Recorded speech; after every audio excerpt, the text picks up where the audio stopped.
So one of the worst leaders, I think, in recent Chinese history, Jiang Zemin, and you mentioned him, decided in April of 1999, let me tell you what happened. It's actually a fascinating story. The Falun Gong community in Beijing had a number of articles written attacking them, and they decided they would go and protest, which is their legal right, around the Communist Party headquarters in Beijing. They, about 10,000 of them gathered on the sidewalk silently. They didn't even leave litter, if you can imagine. They said nothing. They just sat around the party headquarters for the day. President Jiang Zemin came out of the headquarters in his black limousine with tinted windows, drove around, and he saw that in the crowd were members of the party, diplomats, academics, soldiers. Everybody was doing Falun Gong, and the party was actually encouraging it up until then. He drove back into the party headquarters, and that night he wrote a letter, which has been seen, saying, "Who is going to prevail, Falun Gong or the Communist Party?" And tragically, very tragically, he declared war almost the next day, and the war has continued up to and including today. So I could, I've actually talked about this in many, many places. You say, well, what evidence do you have that Falun Gong are being killed for their organs? Well, I was a prosecutor for 10 years in Canada. I should know something about evidence. And David Matus has been a lawyer for 35 years in Canada.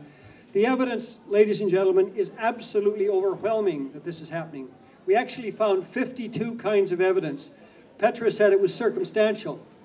By the way, I don't know how many of you are lawyers, but you know what circumstantial evidence is? It's when you find a dead body, you find a bullet in the body that came from a gun that was being held for a man, probably a man, whose fingerprints you have. Now, the trouble with what's happening in China is that the victims, as you gather, are all dead. The people who are doing these terrible operations are being paid enormously for it. They don't give evidence. They're not going to come and tell us. So we have one piece of the 52 pieces of evidence is this. The wife of a surgeon in Sujiatan told us that her husband removed the corneas from 2,000 Falun Gong practitioners over a 2-year period, 2001 to 2003. Well, as I mentioned before, he broke down and they left the country. But we have got enormous amounts of evidence, and if you want to ask me about it in question or comment period, I'll be happy to tell you more about the evidence. Oh, you can get our report on the internet.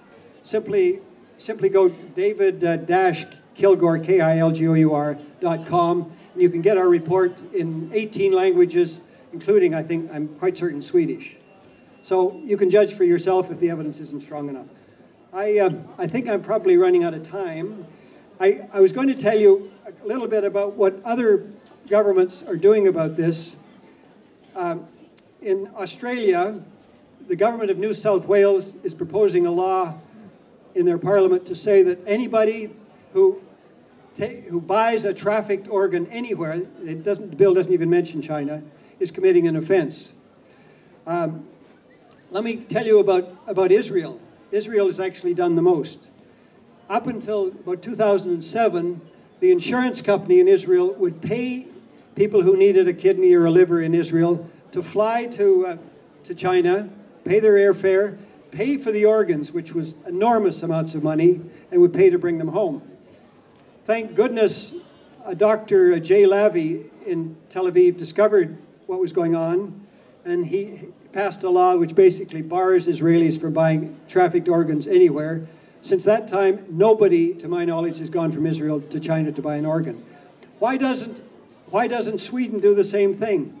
You may be saying to yourself, well, how many Swedes are going for organs to China? I certainly don't know, but I know that there are people going from Britain to China still. I believe there are people going from Canada.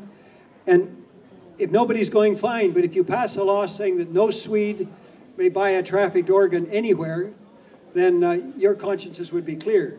And I would encourage your parliament to do that. Other countries have done some things, others have done very little. Spain is the leader. Spain has As you probably know, Spain has the best record for voluntary organ donations, and obviously I'm in favor of voluntary organ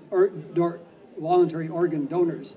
Spain has launched a lawsuit this year against one Spanish patient who went to China for organ transplants and promoted the behavior. So in Spain, they are really taking a tough stand on this, and again, I would urge you to do the same.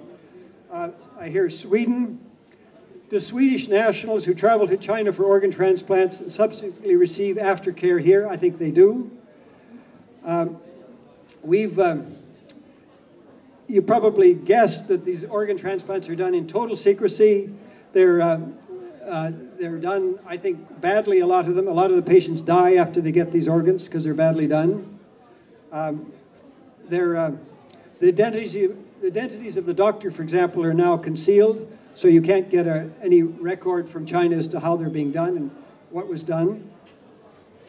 I'm just about ready to...